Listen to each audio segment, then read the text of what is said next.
Pemirsa, Panitia Kerja atau Panja Jiwasraya dari Komisi 6 DPR RI hari ini berencana untuk memanggil Menteri BUMN Erick Thohir untuk membahas mengenai kasus gagal bayar PT Asuransi Jiwasraya. Sebelumnya Panja Jiwasraya telah meminta masukan dari sejumlah pakar di bidang asuransi dan pasar modal untuk mencari mekanisme yang tepat dalam menyelesaikan kasus Jiwasraya.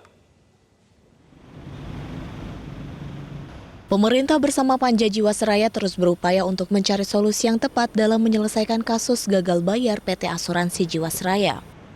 Panja Jiwasraya pun telah meminta masukan kepada sejumlah pakar asuransi dan pasar modal terkait mekanisme penyelesaian masalah serta pengembalian dana nasabah.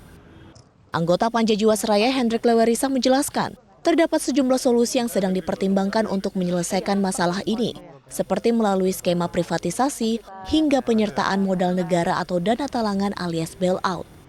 Namun Hendrik memastikan pengembalian dana milik nasabah tetap harus dilakukan oleh pemegang saham pengendali, dalam hal ini merupakan Kementerian BUMN. Memang dari perspektif pemegang polis tentu mereka menginginkan penyelesaian dalam waktu yang cepat.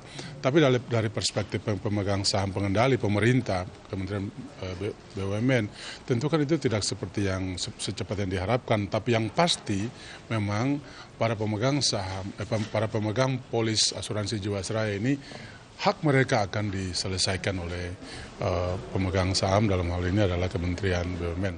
Sementara itu, Ketua Asosiasi Asuransi Umum Indonesia Dadang Kresna menegaskan, kasus yang membelit Jiwasraya merupakan masalah pengawasan tata kelola usaha.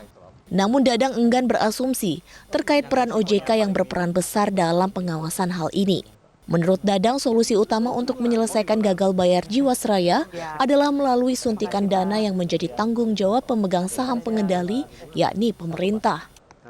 Jadi sebetulnya kalau tata kelola ini diikutin semua peraturannya yang udah seharusnya dilaksanakan, seharusnya tidak ada masalah gitu. Perusahaan asuransi manapun gitu.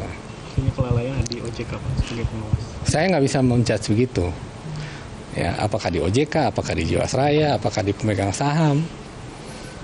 Undang-Undang 40 mengatakan pemegang saham pengendali harus bertanggung jawab kalau perusahaannya rugi. Tapi kan gitu. Pemerintah udah menegaskan nggak ada bailout. Nah, Undang-Undang 40 mengatakan pasal 15 pemegang saham pengendali bertanggung jawab kalau perusahaan itu rugi. Mau siapapun, ini undang-undang loh. Hari ini Panja Jiwasraya Komisi 6 DPR RI diagendakan bertemu dengan Menteri BUMN Erick Thohir untuk membahas lebih lanjut mengenai kasus gagal bayar Jiwasraya. Menteri Erick Thohir pun memastikan hadir dalam rapat kerja ini. Dari Jakarta, Tim Liputan, Metro TV.